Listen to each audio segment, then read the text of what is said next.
Así inventaron a Dios. Spinoza demuestra el gran montaje. ¿Alguna vez te has preguntado por qué existen tantas versiones diferentes de Dios en el mundo? ¿Por qué cada cultura, cada religión, parece tener su propia interpretación de lo divino? Y si todas estas versiones no fueran más que creaciones humanas, inventadas para satisfacer nuestras necesidades más profundas de sentido y orden. En la Ámsterdam del siglo XVII, mientras Europa ardía en guerras religiosas y la Inquisición perseguía a los herejes, un joven judío se atrevió a cuestionar todo lo que se daba por sentado sobre Dios. Su nombre era Baruch Spinoza, y su pensamiento fue tan revolucionario que sigue desafiándonos hoy, casi 400 años después. ¿Qué vio Spinoza que otros no pudieron ver? ¿Qué verdades descubrió que provocaron su excomunión y el repudio de prácticamente todas las autoridades religiosas de su tiempo? Este es el relato de cómo un hombre cambió para siempre nuestra comprensión de lo divino y expuso el gran montaje detrás de nuestras concepciones tradicionales de Dios. Baruch Spinoza, el filósofo que desafió a todos, Ámsterdam, 1632. La ciudad es un refugio de tolerancia relativa en una Europa desgarrada por conflictos religiosos. En esta ciudad próspera y comercial nace Baruch Spinoza, hijo de inmigrantes judíos sefardíes que habían escapado de la Inquisición en Portugal. ¿Podían imaginar sus padres que este niño se convertiría en uno de los pensadores más radicales de la historia? La comunidad judía de Ámsterdam era peculiar, formada por marranos o judíos conversos que habían practicado su judaísmo en secreto durante generaciones en la península ibérica. Ahora podían volver abiertamente a sus tradiciones, pero esta experiencia de persecución había dejado cicatrices profundas. ¿Qué ocurre cuando una comunidad que finalmente puede practicar su fe libremente descubre a un enemigo interno? El joven Baruch recibió una educación excepcional. Estudió hebreo, el Talmud, los comentarios rabínicos, pero también latín y los clásicos. Se empapó de la filosofía de Maimónides y Descartes. Era brillante, prometedor, destinado quizás a convertirse en rabino. Pero algo ocurrió en su mente inquieta. Comenzó a hacerse preguntas peligrosas. ¿Cómo era posible que el Dios perfecto descrito en las Escrituras actuara a veces de forma tan humana, con ira, celos o arrepentimiento? ¿Por qué las Escrituras contenían contradicciones históricas si eran la palabra perfecta de Dios? ¿Y si la Biblia no fuera un texto dictado por Dios, sino escrito por hombres en contextos históricos específicos? En 1656, cuando Spinoza tenía apenas 23 años, ocurrió lo impensable. Los líderes de la sinagoga portuguesa de Ámsterdam emitieron contra él un jerem o decreto de excomunión, uno de los más severos jamás documentados. ¿Qué había hecho este joven para merecer tal castigo? Que sea maldito de día y maldito de noche, maldito al acostarse y maldito al levantarse, maldito al salir y maldito al entrar. Ordenamos que nadie debe comunicarse con él ni por escrito, ni concederle ningún favor, ni permanecer con él bajo el mismo techo, ni acercarse a él a menos de 4 codos, ni leer ningún documento dictado o escrito por él. Esta maldición severa revela el miedo que sus ideas provocaban. La comunidad judía, aún vulnerable, no podía permitirse un disidente que pusiera en peligro su precaria libertad religiosa. Pero ¿cuáles eran exactamente estas ideas tan peligrosas? Tras su excomunión, Spinoza adoptó el nombre de Benedictus, la versión latina de Baruch, que significa bendecido, una ironía deliberada para quien había sido maldecido. Se mudó a las afueras de Ámsterdam y luego a La Haya. Para ganarse la vida, pulía lentes para instrumentos ópticos y microscopios, un oficio que probablemente contribuyó al deterioro de su salud debido al polvo de vidrio que respiraba diariamente. ¿No es fascinante que quien nos ayudaría a ver con mayor claridad el mundo se ganara la vida precisamente fabricando lentes? A pesar de las ofertas de patronazgo, Spinoza eligió vivir modestamente. Rechazó una cátedra en la Universidad de Heidelberg porque temía que limitaría su libertad para filosofar. ¿No es esta decisión un testimonio de su integridad? En un tiempo en que los filósofos dependían de mecenas poderosos, Spinoza eligió la independencia por encima del confort. Durante los siguientes 20 años, desarrolló su sistema filosófico en silencio y en compañía de un pequeño círculo de amigos y corresponsales. Aunque publicó poco en vida, su Tratado Teológico Político apareció anónimamente en 1670 y causó un escándalo inmediato. Fue denunciado como un libro forjado en el infierno y prohibido por las autoridades civiles y religiosas. ¿Por qué tanto temor a un libro? El Dios de Spinoza, una revolución filosófica. ¿Y si todo lo que nos habían enseñado sobre Dios fuera erróneo? Esta es la pregunta que Spinoza se atrevió a plantear. En las religiones tradicionales, Dios se presenta como un ser trascendente, separado del mundo, con una voluntad personal que interviene en los asuntos humanos. ¿Te has preguntado alguna vez por qué este Dios se parece tanto a un gobernante humano, solo que omnipotente? Spinoza vio en esto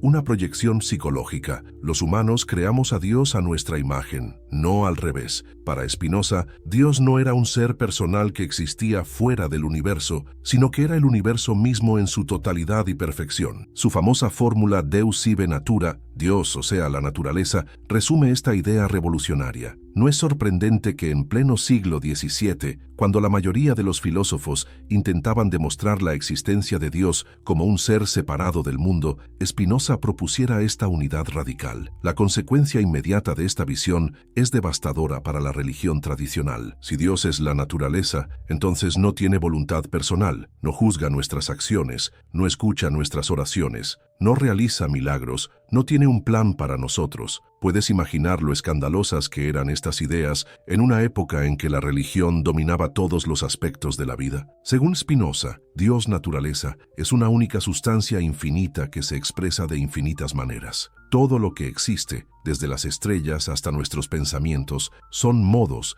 o expresiones particulares de esta única sustancia. ¿No elimina esto la separación tradicional entre creador y criatura? Si somos expresiones de Dios naturaleza, nunca estamos separados de lo divino. Esta visión monista, del griego monos, uno solo, contradecía directamente el dualismo dominante que separaba espíritu y materia, mente y cuerpo, Dios y mundo. Para Spinoza, estas distinciones eran ilusorias. La mente y el cuerpo no son dos sustancias diferentes, sino dos atributos, pensamiento y extensión, de la misma sustancia única. ¿No resuelve esto el problema que atormentaba a Descartes sobre cómo interactúan la mente y el cuerpo? Las implicaciones teológicas eran impactantes. Si Dios es la totalidad de la naturaleza, entonces no hay lugar para el libre albedrío divino. Dios no elige crear el mundo de una manera u otra, sino que el mundo existe como existe por necesidad lógica, como los ángulos de un triángulo suman 180 grados por necesidad matemática. ¿Cómo podría un Dios así castigar o recompensar? ¿Y los milagros? Para Spinoza eran simplemente eventos naturales que no comprendemos completamente. Creer en milagros como suspensiones de las leyes naturales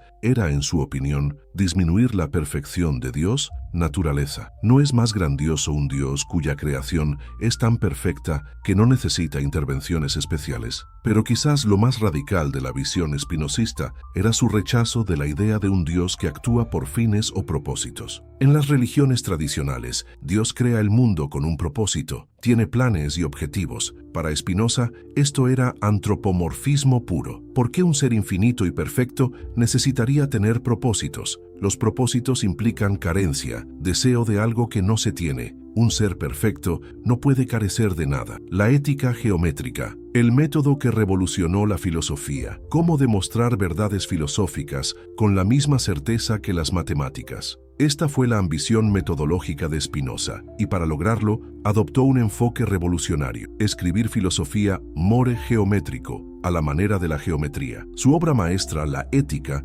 publicada póstumamente en 1677, está estructurada como los elementos de Euclides, con definiciones, axiomas, proposiciones y demostraciones. ¿No es fascinante que intentara probar la existencia y naturaleza de Dios con el mismo rigor con que se demuestra el teorema de Pitágoras? Spinoza comienza con definiciones fundamentales. Define a Dios como un ser absolutamente infinito, es decir, una sustancia que consta de infinitos atributos, cada uno de los cuales expresa una esencia eterna e infinita. Define la sustancia como aquello que es en sí y se concibe por sí, es decir, aquello cuyo concepto no necesita del concepto de otra cosa para formarse. ¿Te das cuenta de cómo desde estas definiciones ya está sentando las bases para su visión monista? A partir de estas definiciones y algunos axiomas que considera evidentes por sí mismos, Spinoza construye paso a paso un sistema filosófico completo. La proposición 11 de la primera parte, quizás la más importante, afirma: Dios, o sea, una sustancia que consta de infinitos atributos, cada uno de los cuales expresa una esencia eterna e infinita, existe necesariamente. ¿No es sorprendente que Spinoza demuestre la existencia de Dios, pero de un Dios que poco tiene que ver con el de las religiones tradicionales? Para Spinoza, Dios existe por la misma razón matemática por la que existen los números o las figuras geométricas, por necesidad lógica. Su existencia no depende de un acto de creación o voluntad, sino que es necesaria en el mismo sentido en que es necesario que los ángulos internos de un triángulo sumen 180 grados. ¿Podría haber una concepción más radical de lo divino? El método geométrico también le permite a Spinoza demostrar que si solo hay una sustancia, Dios, naturaleza, entonces todo lo demás debe ser un modo o expresión de esta sustancia única. Si los humanos, los animales, las plantas, las piedras, no son sustancias independientes, sino modos de la única sustancia. ¿No implica esto que todo está interconectado en un nivel fundamental? Pero hay más. Spinoza argumenta que Dios, naturaleza, actúa solo por las leyes de su propia naturaleza, no por libre elección. Es decir, las cosas son como son porque no pueden ser de otra manera, dada la naturaleza de Dios. ¿No destruye esto la idea de un Dios personal que decide crear el universo y luego interviene en él según su voluntad? Una consecuencia revolucionaria de este determinismo es que los milagros, entendidos como interrupciones del orden natural, son imposibles. Si algo ocurriera contra las leyes de la naturaleza, ocurriría contra la naturaleza de Dios mismo, lo que es absurdo. ¿No socava esto uno de los pilares fundamentales de muchas religiones que basan parte de su autoridad en eventos milagrosos? Incluso cuestiones morales como el bien y el mal son repensadas por Spinoza. Si todo lo que ocurre es una expresión necesaria de la naturaleza divina, ¿cómo pueden existir el bien y el mal como categorías absolutas? Para Spinoza, bueno es simplemente lo que aumenta nuestra potencia de actuar y malo lo que la disminuye. El bien y el mal no son cualidades objetivas en el mundo, sino términos relativos a nuestro deseo y bienestar. ¿No es esta una visión moral extraordinariamente moderna para el siglo XVII? Lo más asombroso del método de Spinoza es que, partiendo de premisas aparentemente inocuas, llega a conclusiones que demolían los fundamentos del pensamiento religioso tradicional, y lo hace no mediante retórica apasionada o ataques directos, sino a través de un razonamiento frío, paso a paso, con la misma serenidad con que un matemático demuestra un teorema. Existe una forma más devastadora de criticar la religión establecida que demostrar con la precisión de las matemáticas la inconsistencia lógica de sus fundamentos. La invención de Dios. Spinoza revela el gran montaje, la génesis del temor divino. ¿Por qué los seres humanos, a lo largo de toda la historia y en todas las culturas, hemos creado dioses? ¿Qué necesidad profunda y universal nos ha llevado a poblar el cosmos con seres sobrenaturales? La respuesta de Spinoza es tan simple como devastadora: el miedo. En la Ámsterdam del siglo XVII, mientras pulía lentes para ganarse la vida, Spinoza observaba cómo el temor dominaba la vida religiosa de su tiempo. La peste, las guerras, los desastres naturales. ¿No era evidente que ante cada calamidad, las iglesias y sinagogas se llenaban? ¿No aumentaban las procesiones, las ofrendas, los rituales propiciatorios? Los hombres no serían presa de la superstición si pudieran gobernar todos sus asuntos con normas seguras o si la fortuna les fuera siempre favorable, escribió Spinoza en su tratado teológico político. Pero la realidad es que vivimos en un mundo impredecible, donde eventos fortuitos pueden destruir nuestras vidas en un instante. ¿No es precisamente esta vulnerabilidad la que nos hace buscar protección en poderes superiores? La genialidad de Spinoza consistió en comprender que este mecanismo psicológico no era exclusivo de su tiempo o de las mentes simples, como creían muchos intelectuales de su época, sino una característica fundamental de la psicología humana. ¿Acaso no seguimos hoy, en pleno siglo XXI, recurriendo a explicaciones sobrenaturales cuando la ciencia no nos da respuestas inmediatas? ¿No seguimos buscando significados ocultos en las coincidencias y los accidentes? Spinoza observó que este miedo no opera solo, se combina con otro rasgo humano universal: nuestra tendencia a proyectar cualidades humanas en todo lo que nos rodea. Vemos rostros en las nubes, intenciones en el viento, mensajes en los terremotos. ¿No es entonces natural que imaginemos a los dioses como seres personales, con emociones, deseos y propósitos similares a los nuestros? La historia de las religiones confirma esta intuición espinociana. Los dioses de los panteones antiguos eran esencialmente humanos superpoderosos, celosos, vengativos, caprichosos, sexuales. Con el monoteísmo, estos rasgos no desaparecieron, sino que se concentraron en una sola figura divina. ¿No es revelador que el Dios del Antiguo Testamento experimente ira, celos, arrepentimiento? ¿No son estos sentimientos profundamente humanos? Para Spinoza, esta proyección antropomórfica revela el verdadero origen de las deidades. No son seres reales que se comunican con nosotros, sino creaciones de nuestra imaginación, moldeadas por nuestros miedos y deseos. Podría haber una explicación más lógica de por qué los dioses de diferentes culturas reflejan tan perfectamente los valores y preocupaciones de esas sociedades. Pero el análisis de Spinoza va más allá. No solo creamos dioses que reflejan nuestros temores, sino que también satisfacen nuestra necesidad psicológica más profunda, el anhelo de sentido y propósito. En un universo indiferente, ¿no es reconfortante creer que existe un plan cósmico? ¿Que nuestros sufrimientos tienen un sentido? ¿Nuestras vidas un propósito? ¿Nuestras muertes una trascendencia? La providencia divina, la idea de que Dios guía los acontecimientos hacia un fin positivo, es quizás el consuelo más poderoso que las religiones ofrecen. Pero no es sospechoso que este plan divino solo sea comprensible en retrospectiva, nunca verificable de antemano. Como señaló Spinoza, la creencia en la providencia permite acomodar cualquier evento, por terrible que sea, dentro de un esquema de significado. Dios escribe recto con líneas torcidas, dicen los creyentes. ¿No es esta flexibilidad interpretativa la prueba de que estamos ante una construcción psicológica, no ante una realidad objetiva? Por incómoda que resulte esta conclusión, Spinoza insistía en que solo enfrentando la verdad podemos liberarnos de la servidumbre del miedo. ¿No es más digno de un ser racional aceptar el universo tal como es, regido por leyes naturales impersonales, que inventar fantasías consoladoras? La Sagrada Escritura bajo la lupa de la razón. ¿Cómo se atrevió Spinoza a hacer lo que ningún filósofo occidental había osado antes? Someter la Biblia a un análisis histórico crítico como si fuera cualquier otro libro antiguo. Este acto, que hoy nos parece obviamente necesario, fue considerado en su tiempo una blasfemia imperdonable. ¿Por qué causó tanto escándalo? Para comprender la audacia de Spinoza, debemos recordar que en el siglo XVII europeo, la Biblia era considerada literalmente la palabra de Dios, dictada o inspirada directamente por el Creador. Cuestionar su origen divino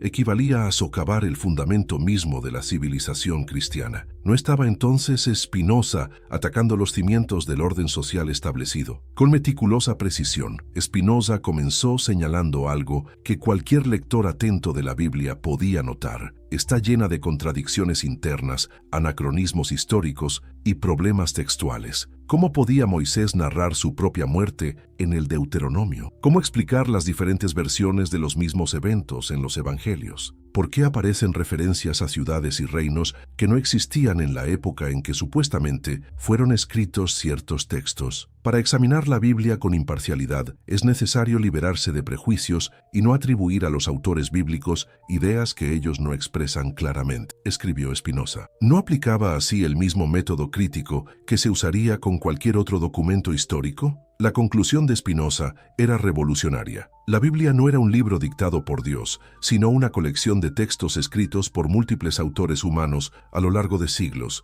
en contextos históricos específicos con propósitos diversos. ¿No explicaba esto mucho mejor las inconsistencias, los diferentes estilos literarios, las diversas perspectivas teológicas presentes en las Escrituras? Spinoza identificó, por ejemplo, que el Pentateuco no podía haber sido escrito íntegramente por Moisés, como sostenía la tradición. Detectó que varias secciones fueron añadidas siglos después, durante el exilio babilónico. ¿No es sorprendente que estas conclusiones, que escandalizaron a sus contemporáneos, sean ahora ampliamente aceptadas por los eruditos bíblicos modernos? Pero Spinoza fue más allá de la crítica textual. Se atrevió a analizar la intención de los autores bíblicos y el propósito de los textos. ¿Por qué Moisés estableció leyes tan estrictas para el pueblo hebreo? No porque Dios lo ordenara funcionara así, sino porque era necesario transformar una masa de esclavos recién liberados en una nación cohesionada. ¿No era más lógico ver a Moisés como un legislador brillante que utilizó la autoridad divina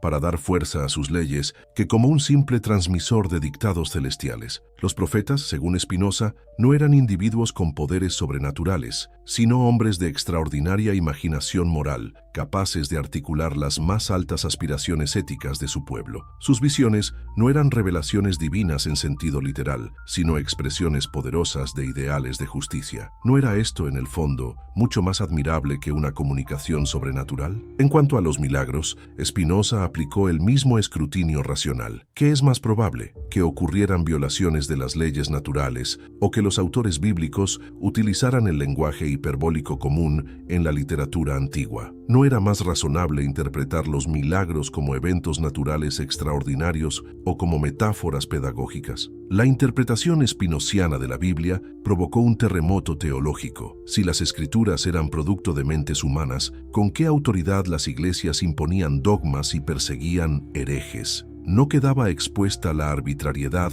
de todas las interpretaciones que se presentaban como la única verdadera. Y sin embargo, es importante destacar que Spinoza no pretendía destruir la religión sino purificarla. Distinguía claramente entre el contenido ético de la Biblia, el mensaje de amor y justicia, y sus elementos supersticiosos. El objetivo de la escritura no es otro que enseñar la obediencia, escribió. Es decir, su propósito no es comunicar verdades científicas o metafísicas, sino cultivar una ética de respeto mutuo. ¿No es esta una visión más madura y constructiva de los textos sagrados? Al separar la filosofía, búsqueda de la verdad mediante la razón, de la teología, promoción de la obediencia mediante la fe, Spinoza estableció un principio fundamental para las sociedades modernas. La religión no puede dictaminar sobre cuestiones factibles de investigación racional. ¿No anticipaba así la necesaria autonomía de la ciencia frente a la autoridad religiosa? La libertad como fundamento de la República. ¿Por qué no podemos simplemente prohibir las ideas peligrosas?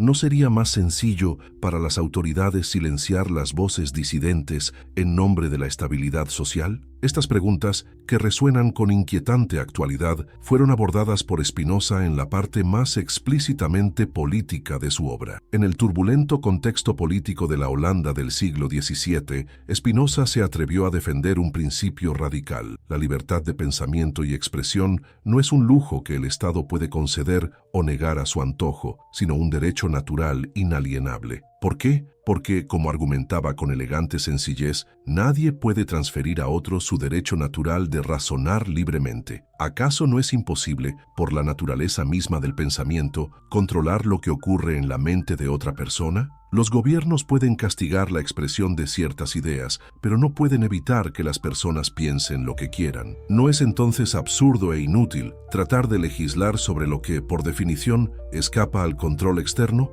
Esta observación psicológica lleva a Spinoza a una conclusión política devastadora. Los regímenes que intentan controlar el pensamiento están condenados al fracaso. El fin del Estado no es convertir a los hombres de seres racionales en bestias o autómatas, sino hacer que su mente y su cuerpo se desenvuelvan en seguridad, escribió. ¿No es esto una condena anticipada de todos los totalitarismos que intentarían surgir en los siglos posteriores? La defensa spinociana de la libertad intelectual no era una mera preferencia personal, sino una necesidad lógica derivada de su comprensión de la naturaleza humana. Si los humanos somos seres pensantes por definición, ¿no es contrario a nuestra esencia prohibirnos pensar libremente? ¿Y no es políticamente contraproducente reprimir este aspecto fundamental de lo que somos? La historia ha confirmado repetidamente esta intuición. Las sociedades que reprimen el pensamiento libre no solo atentan contra la dignidad humana, sino que se privan de su recurso más valioso, la capacidad de innovación y adaptación. ¿No han demostrado los regímenes autoritarios ser a largo plazo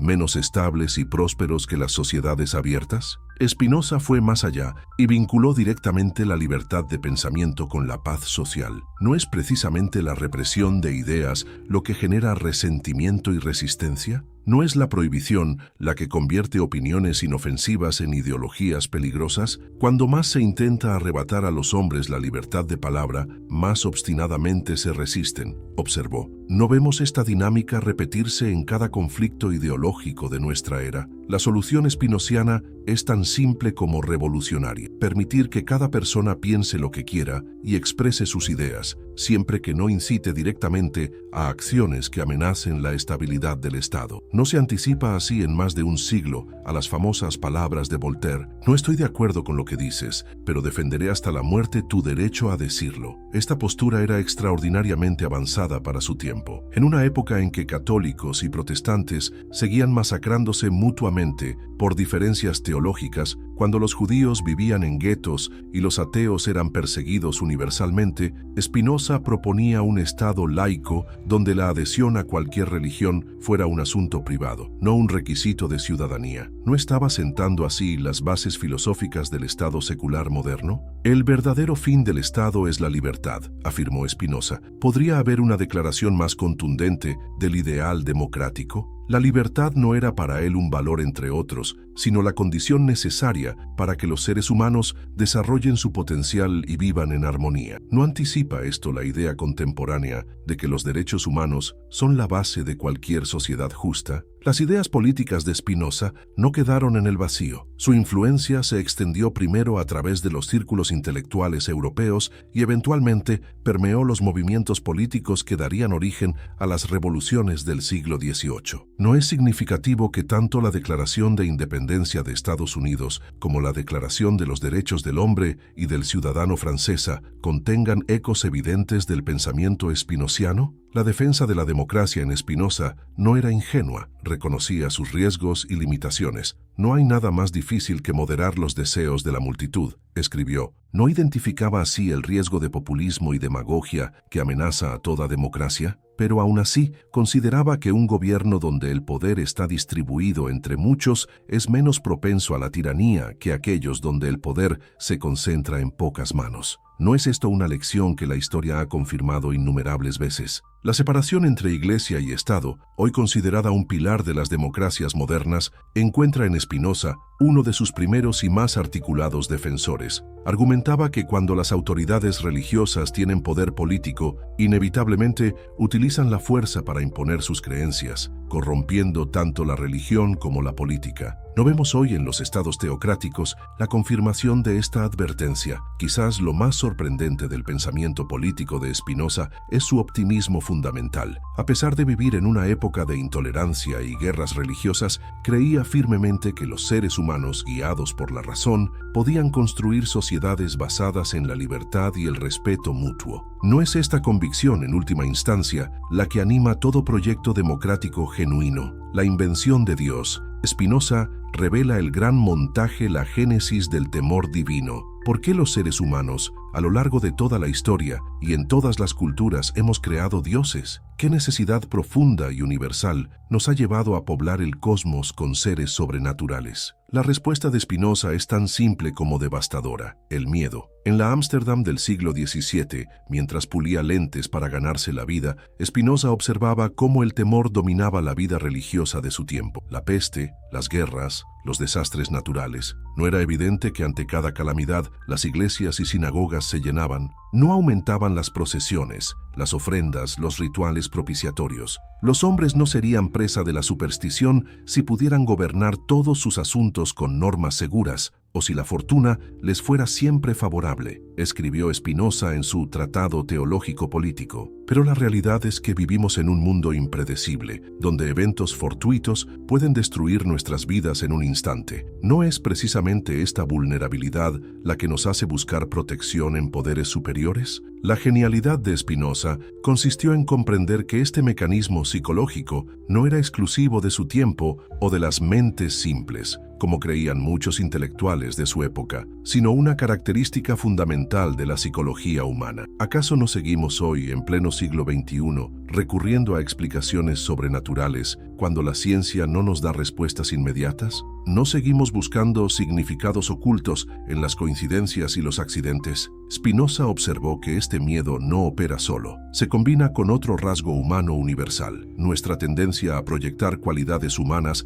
en todo lo que nos rodea. Vemos rostros en las nubes, intenciones en el viento, mensajes en los terremotos. ¿No es entonces natural que imaginemos a los dioses como seres personales, con emociones, deseos y propósitos similares a los nuestros? La historia de las religiones confirma esta intuición spinociana. Los dioses de los panteones antiguos eran esencialmente humanos superpoderosos, celosos, vengativos, caprichosos, sexuales. Con el monoteísmo, estos rasgos no desaparecieron, sino que se concentraron en una sola figura divina. ¿No es revelador que el Dios del Antiguo Testamento experimente ira, celos, arrepentimiento? ¿No son estos sentimientos profundamente humanos? Para Spinoza, esta proyección antropomórfica revela el verdadero origen de las deidades. No son seres reales que se comunican con nosotros, sino creaciones de nuestra imaginación, moldeadas por nuestros miedos y deseos. Podría haber una explicación más lógica de por qué los dioses de diferentes culturas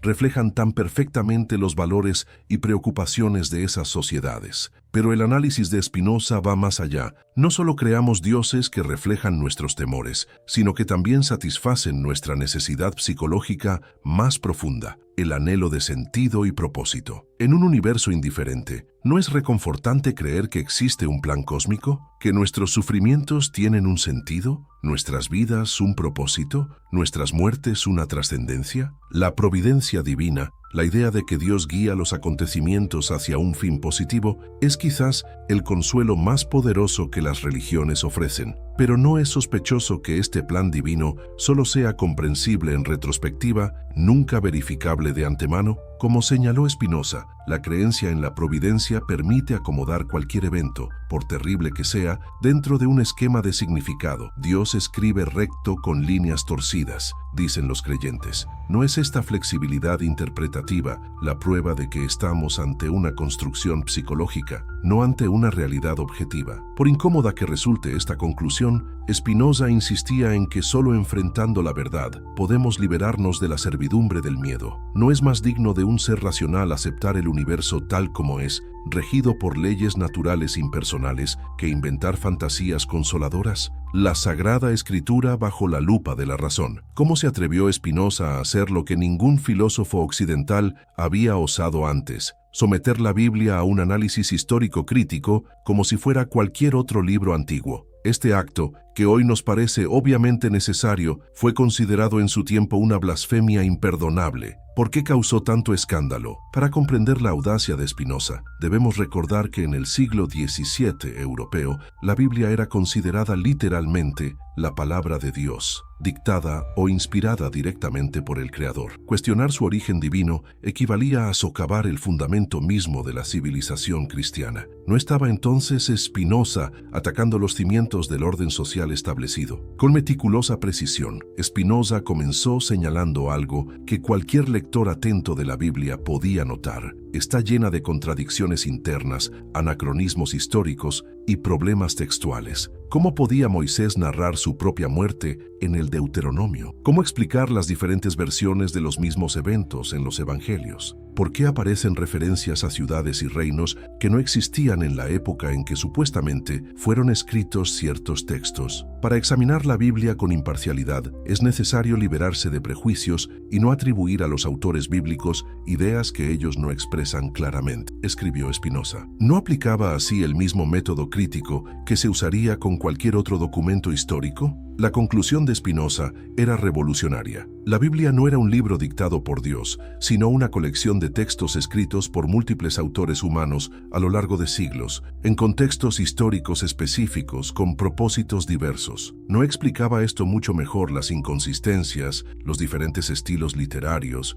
las diversas perspectivas teológicas presentes en las Escrituras? Spinoza identificó, por ejemplo, que el Pentateuco no podía haber sido escrito íntegramente por Moisés, como sostenía la tradición. Detectó que varias secciones fueron añadidas siglos después, durante el exilio babilónico. ¿No es sorprendente que estas conclusiones, que escandalizaron a sus contemporáneos, sean ahora ampliamente aceptadas por los eruditos bíblicos modernos? Pero Spinoza fue más allá de la crítica textual. Se atrevió a analizar la intención de los autores bíblicos y el propósito de los textos. ¿Por qué Moisés estableció leyes tan estrictas para el pueblo hebreo? No porque Dios lo ordenara así, sino porque era necesario transformar una masa de esclavos recién liberados en una nación cohesionada. ¿No era más lógico ver a Moisés como un legislador brillante que utilizó la autoridad divina para dar fuerza a sus leyes que como un simple transmisor de dictados celestiales? Los profetas, según Spinoza, no eran individuos con poderes sobrenaturales, sino hombres de extraordinaria imaginación moral,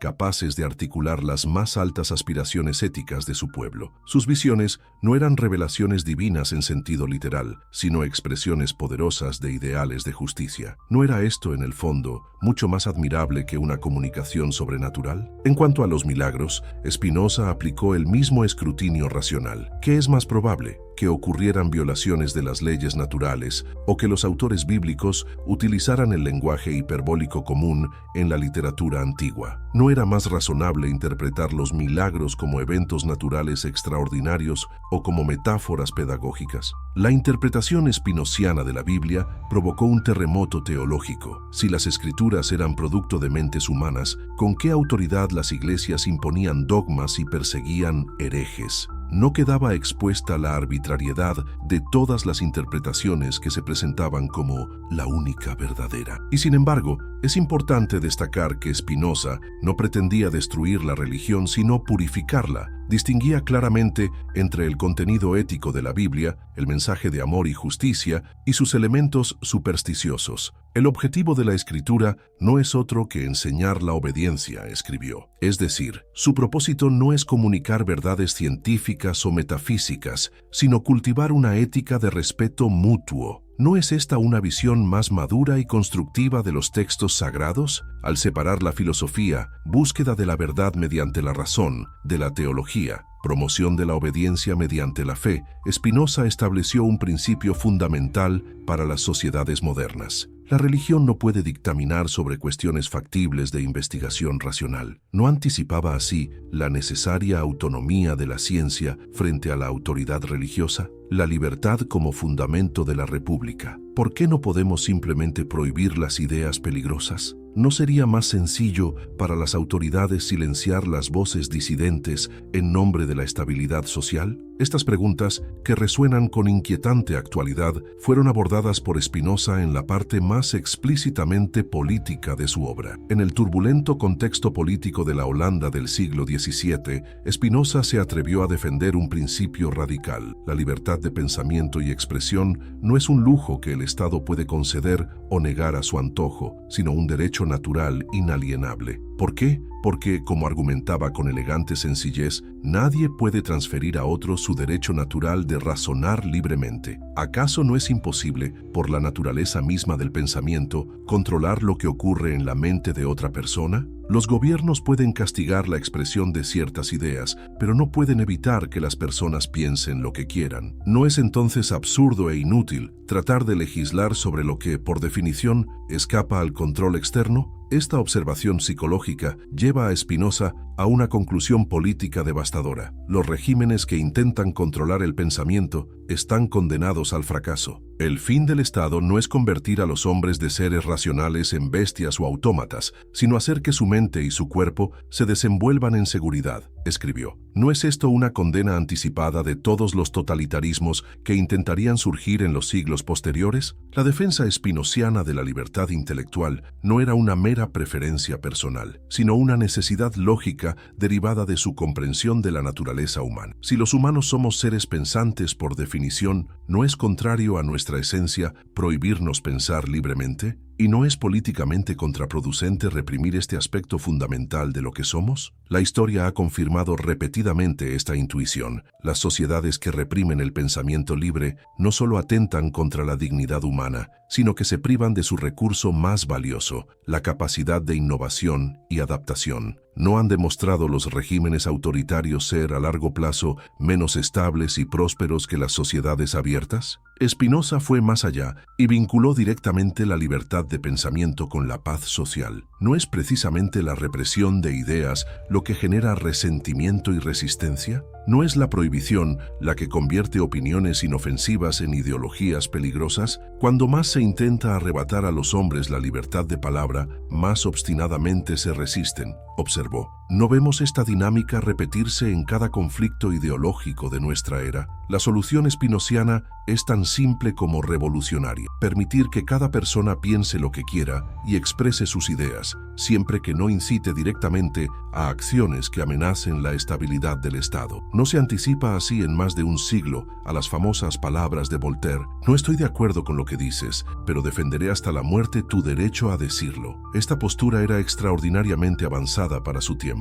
En una época en que católicos y protestantes seguían masacrándose mutuamente por diferencias teológicas, cuando los judíos vivían en guetos y los ateos eran perseguidos universalmente, Spinoza proponía un Estado laico donde la adhesión a cualquier religión fuera un asunto privado, no un requisito de ciudadanía. ¿No estaba sentando así las bases filosóficas del Estado secular moderno? El verdadero fin del Estado es la libertad, afirmó Spinoza. ¿Podría haber una declaración más contundente del ideal democrático? La libertad no era para él un valor entre otros, sino la condición necesaria para que los seres humanos desarrollen su potencial y vivan en armonía. ¿No anticipa esto la idea contemporánea de que los derechos humanos son la base de cualquier sociedad justa? Las ideas políticas de Spinoza no quedaron en el vacío. Su influencia se extendió primero a través de los círculos intelectuales europeos y eventualmente permeó los movimientos políticos que darían origen a las revoluciones del siglo XVIII. No es significativo que tanto la Declaración de Independencia de Estados Unidos como la Declaración de los Derechos del Hombre y del Ciudadano francesa contengan ecos evidentes del pensamiento spinociano? La defensa de la democracia en Spinoza no era ingenua, reconocía sus riesgos y limitaciones.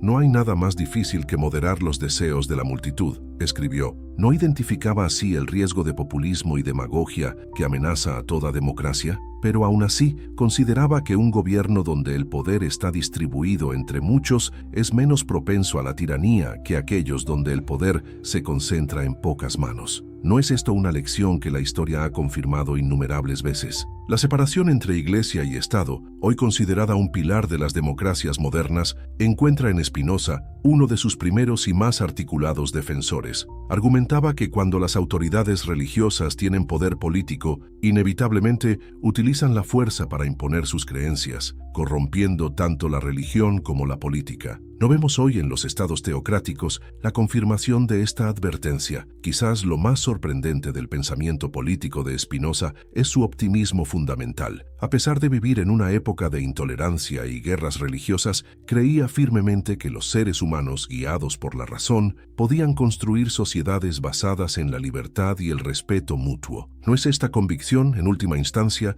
la que anima todo proyecto democrático genuino? Las pasiones humanas y el camino hacia la libertad. ¿Alguna vez te has preguntado por qué, a pesar de nuestros mejores esfuerzos, caemos una y otra vez en los mismos patrones emocionales destructivos? ¿Por qué el enojo, la envidia, el miedo o el deseo parecen dominarnos en los momentos más cruciales? Spinoza tenía una respuesta revolucionaria. Somos, en gran medida, esclavos de nuestras pasiones. Para Spinoza, los seres humanos no son un imperio dentro de un imperio, excepciones a las leyes naturales que gobiernan el resto del universo. Al contrario, somos parte integral de la naturaleza y estamos sujetos a sus mismas leyes causales. ¿No resulta liberador, en cierto modo, reconocer que nuestras reacciones emocionales no son fallos morales, sino fenómenos naturales que pueden ser comprendidos? Cuando nos enfurecemos, cuando amamos obsesivamente, cuando tememos sin razón aparente, no estamos ejerciendo una misteriosa libre voluntad,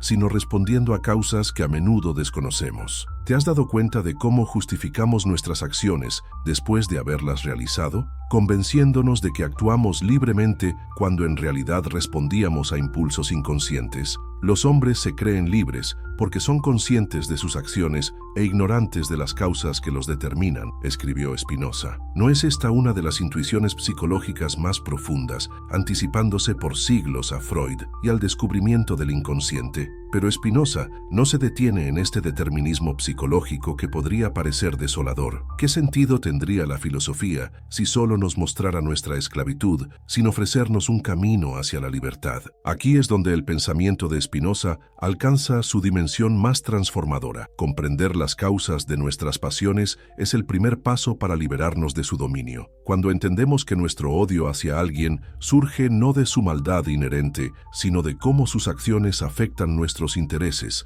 o contradicen nuestras ideas, ese mismo odio comienza a disolverse. ¿No has experimentado cómo un sentimiento negativo pierde fuerza cuando lo analizas racionalmente? Para Spinoza, el entendimiento adecuado de nuestras emociones, ver sus verdaderas causas en vez de sus explicaciones superficiales, nos permite transformarlas de pasiones, donde somos pasivos ante fuerzas externas, a acciones, donde comprendemos y por tanto tenemos poder sobre ellas. ¿Y cuál es el estado final de esta liberación progresiva? Spinoza lo llama beatitudo o felicidad suprema, un estado donde comprendemos intuitivamente nuestra conexión con la totalidad de la naturaleza, Dios. No es un estado místico inalcanzable, sino el resultado natural de un entendimiento cada vez más adecuado de nosotros mismos y del mundo. ¿No es fascinante que este filósofo, excomulgado por hereje, ofrezca una de las visiones más profundamente espirituales del potencial humano? Un camino de liberación no basado en dogmas o rituales,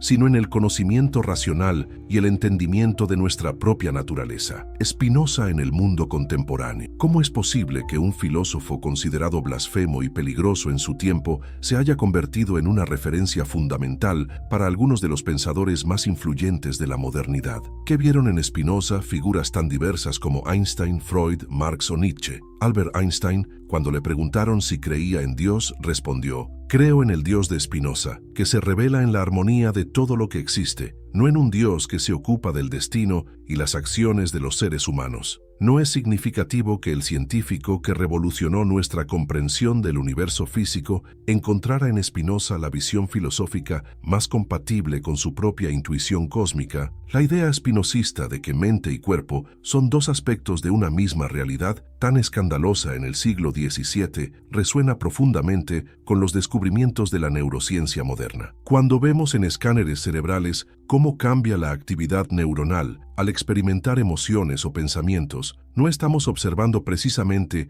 esa unidad fundamental de lo mental y lo físico que Spinoza postuló hace siglos. La crítica rigurosa y sistemática que Spinoza dirigió a las religiones dogmáticas encuentra eco en los debates contemporáneos sobre el papel de la religión en la sociedad. Cuando Richard Dawkins, Christopher Hitchens o Sam Harris cuestionan las pretensiones de verdad literal de los textos sagrados o señalan las contradicciones internas de las doctrinas religiosas, ¿no están siguiendo el mismo camino que Spinoza trazó en su Tratado Teológico Político? Pero quizás donde más profundamente resuena el legado de Spinoza hoy es en la búsqueda contemporánea de una espiritualidad sin dogmas. En un tiempo donde cada vez más personas se describen como espirituales pero no religiosas, ¿no ofrece Spinoza una visión que permite el asombro ante el universo, la conexión con algo más grande que nosotros mismos, sin necesidad de recurrir a milagros, revelaciones especiales o autoridades incuestionables? La visión spinocista de una democracia basada en la libertad de pensamiento